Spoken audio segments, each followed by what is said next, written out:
Hello, let me do a quick check-in with a like, comment, and subscribe inside YouTube's chaotic rise to world domination by Mark Bergen. This is a 2022 nonfiction book all about, chronicling YouTube's beginnings and troubles and where it and rise to world domination. This goes all the way from its fairly short beginnings as an independent entity itself, then being bought out by Google.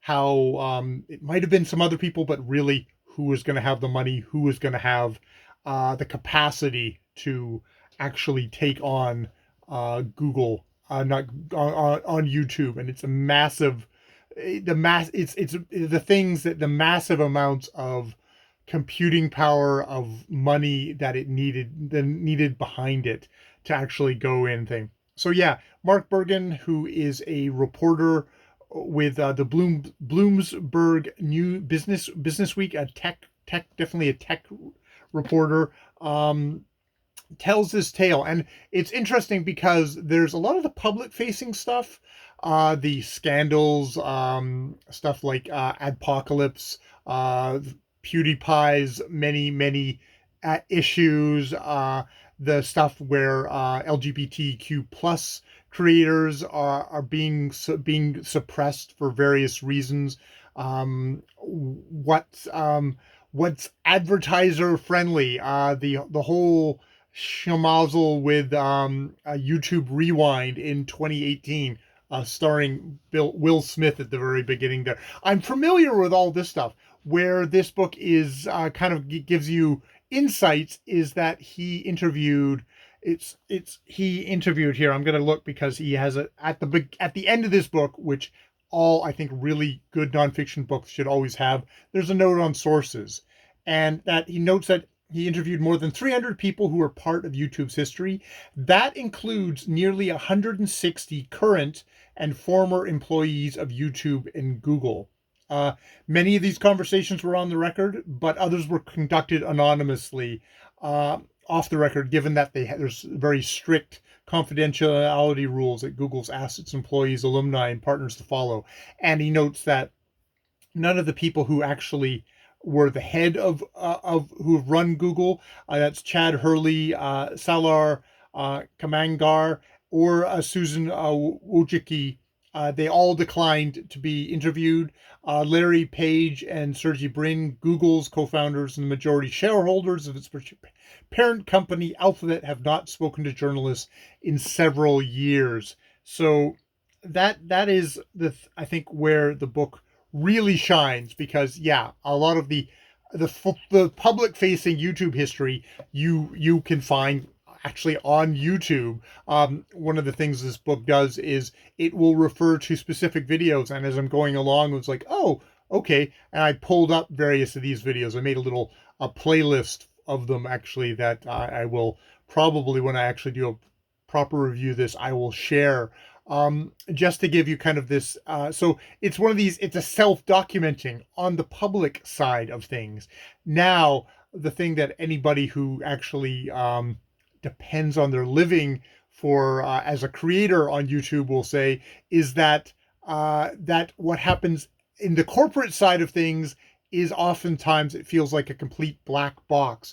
YouTube does not share what its intentions are a lot of the time, or it does, but in that bland corporate speak which says nothing and leaves you basically as equally in the dark. Or it's there was a thing back when it was when Russia was under the communists. Now they're under a different kind of asshole, that you would have people who are the Kremlin watchers, and they'd sift the tea leaves, and they'd look at the photographs to see like who is in and who is out. It's not quite at that level, but what this book does is it kind of peels back a bit on that to try and give you an insight into this corporation, this very, very powerful corporation, and its even more powerful overlord, Google, Alphabet, and what the kind of the differing cultures between these two, because There seems to have been, I mean, I think in both companies' thing, you could say there was an idealistic note at the beginning of both of them. Like Google, I think it's like, don't be evil. And YouTube, very much like, oh, this is very much something where we're going to allow people to be able to kind of take the reins themselves and give voice to the people, which, has turned out kind of, it's one of these things of it's a neutral tool, but human beings are not neutral creatures.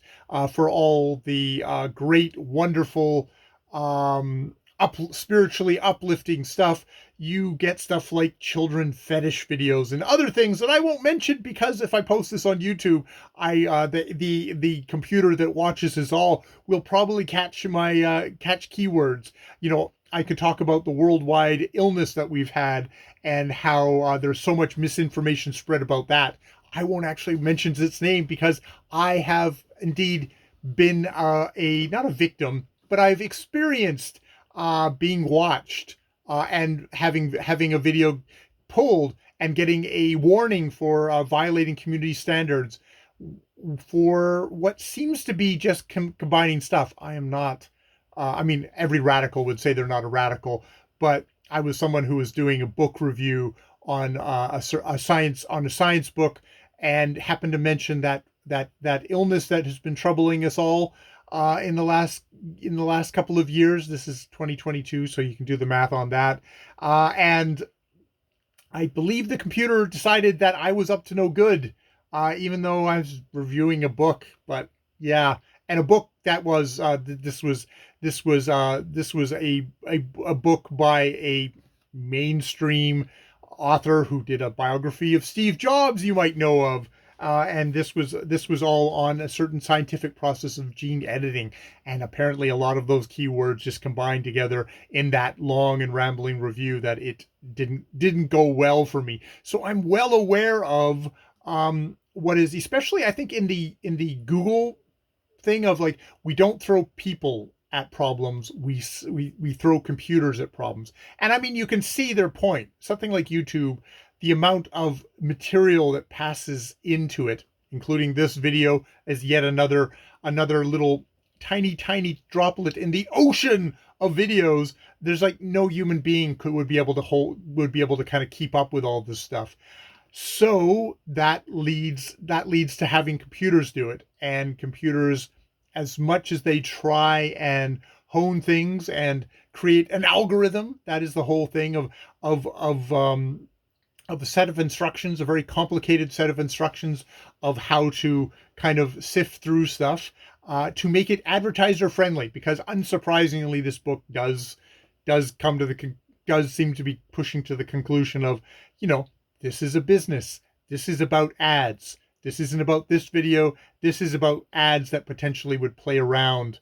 Well, maybe not this video, but around somebody playing video games, or somebody putting makeup on, or somebody talking about current events, or somebody showing quite horrific things and trying to convert people to violent acts or to hatred against other people's, and they want to sift through that, and to try and kind of figure out what is what.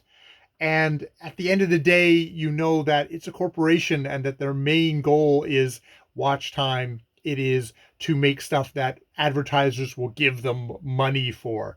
Money, which, you can see it. Videos like mine are weird side effects of that have nothing particularly to do at the end of the day. But they do a really good job of like that, so that public facing stuff of controversies like at the adpocalypse, where a whole bunch of companies went, oh my God, you have horrible stuff on your site that you're putting our companies in ads beside. We do not want anything to do with this and withdraw.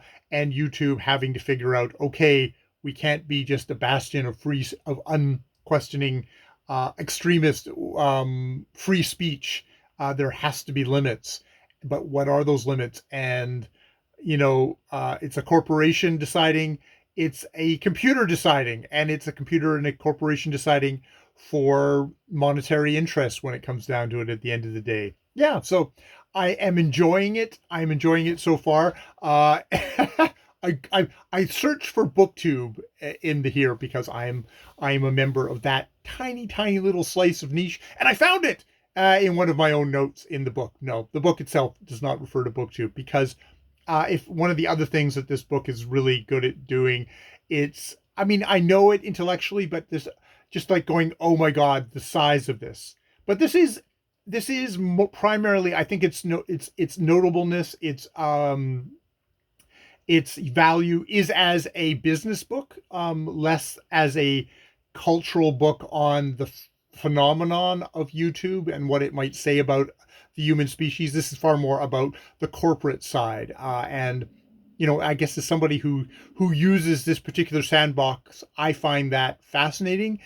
I don't know how many people outside of the YouTube sandbox will find this as as fascinating a book versus the really rich cultural stuff that you think could maybe happen. And maybe that would be asking too much of just one book. There are so many different slices of humanity that are represented on YouTube. Um, It'll be interesting to see if books like that have already been published or will be published in the future.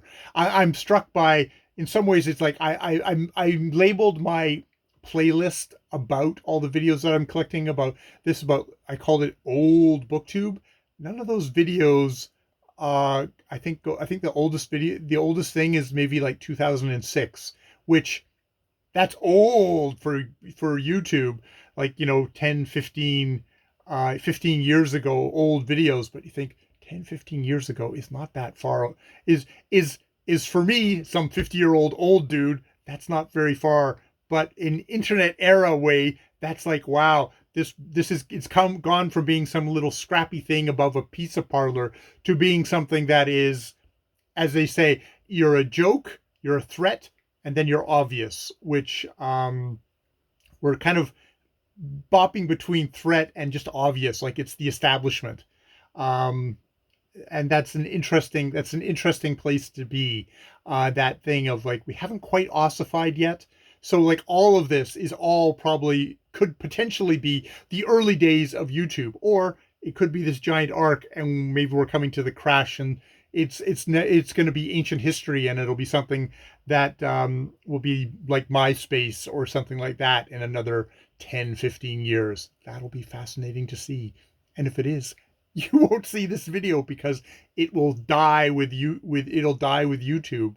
It'll be just ephemera, which would be shame because it's quite the repository of the best and the worst, uh, the most sublime and also just the most ridiculous. I have to say, when you look at what's the top of most YouTubes of the top YouTubers in in each country, it's mostly, well, it's children's stuff, but it's also just the most ridiculous. But I mean, I guess you could say that about all popular culture as well. All right, that's all I have to say about it at the moment, which is quite a bit, but is also not at that much. I can definitely hone this down into hopefully a tighter review once I finish the book. But yeah, like, comment, and subscribe. Words that I don't think I've ever really said on this channel or on any of my channels, because that's just not me. Oh, and that has only come up once, and it's come up once by a fellow Canadian who is one of those really reprehensible human beings, spreading hatred and misogyny and, yeah, just general shit. And it's Canadian. Yeah, yeah. So I'm happy that that's. Ugh. Well, I'm not happy. I'm not happy about that. Yeah, yeah. All right. I've been Jay. More videos later.